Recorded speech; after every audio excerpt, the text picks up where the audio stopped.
Cynthia's going to share her story now. Yeah.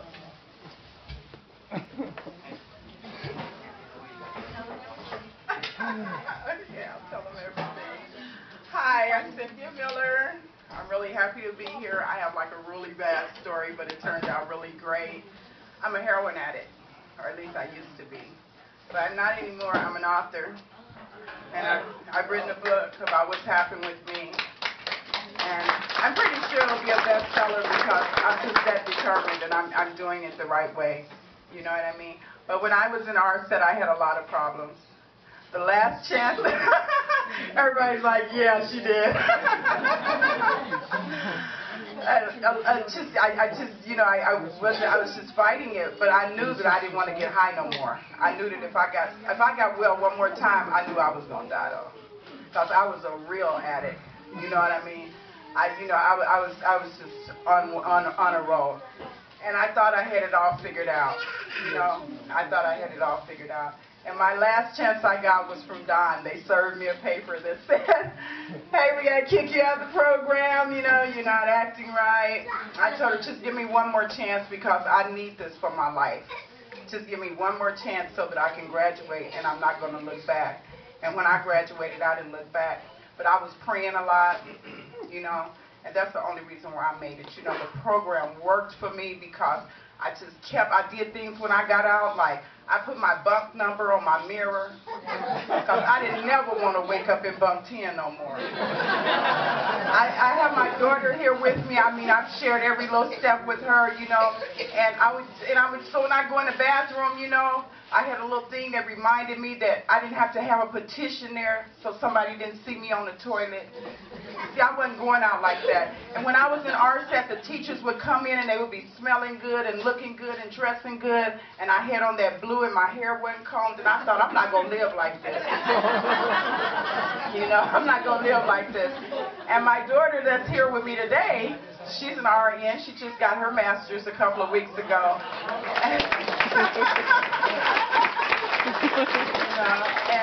The story's about me and her. And she came to see me and she asked me, why do you choose to live your life this way? You're too intelligent. You've given me everything I got and you have nothing. Why do you choose to live your life this way? And I decided I wasn't going to live my life like that no more. So this is what I did. When I got out and I went to the probation department, I was ready. I'll be clean 2 years in March. You know, I'll be clean 2 years in March. Not just clean from the dope, but from that life, because it was more about that life. And it was one thing that Miss McElvaney told me when I was leaving. She said, Cynthia, when you pick up, that's the last stage of relapse.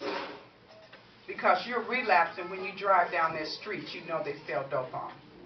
So I thought about that, so I didn't drive down those streets. You know what I mean? That's why I stayed clean. But I knew that I couldn't make it in my house. When I got home, my roommate was an addict. I knew I couldn't make it in my house. So I just called my son, and my son said, if you walk away right now and turn your back, I have a condo here you can live in, but it's out of state. And I said, you know what, I'm going to do it. And I went out there and I went to the probation officer and told her, and she said, Cynthia, I'm going to give you a chance. Go ahead, just come back once a month. And the first month I came back, I told her I got a job.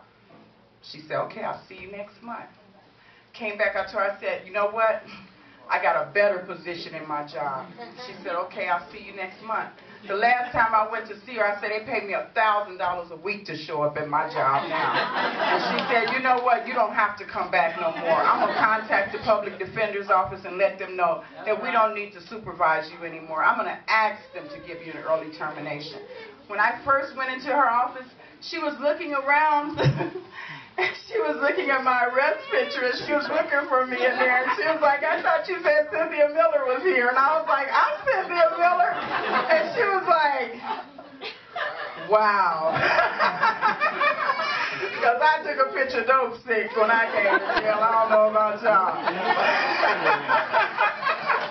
But this is my book. This is a sample booklet of my book. Okay, my book is called In Rare Form, and it's a story in survival. It's not about survival, it's inside of survival. Okay, and it's on Amazon.com January the 1st.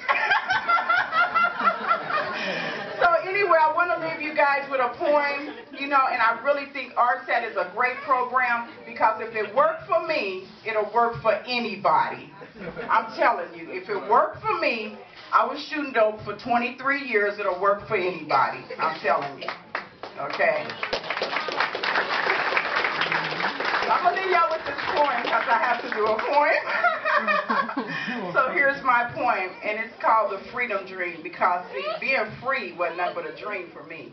And when you're in jail, the only time you're free when you're in jail is when you sleep because you dream about your family and about stuff going on outside, and that's where this poem comes from. It's called The Freedom Dream. And it goes, close your eyes and come with me to my beautiful dream in the land of the free. Set your goals real, real high on top of my mountain where goals never die. Now reach in your pocket and take your time. Remove every form of money down to the last dime. Rub my stomach and give a great big smile. I'm about to conceive my dream's first free child. News of my birth was soared through Dreamtown as the first free baby born in beautiful brown. No one in my dream will commit any crime. You see, we all were born free the very first time. Now those keys that I heard might wake me up in my bed, but I knew in my heart that my dream was not dead.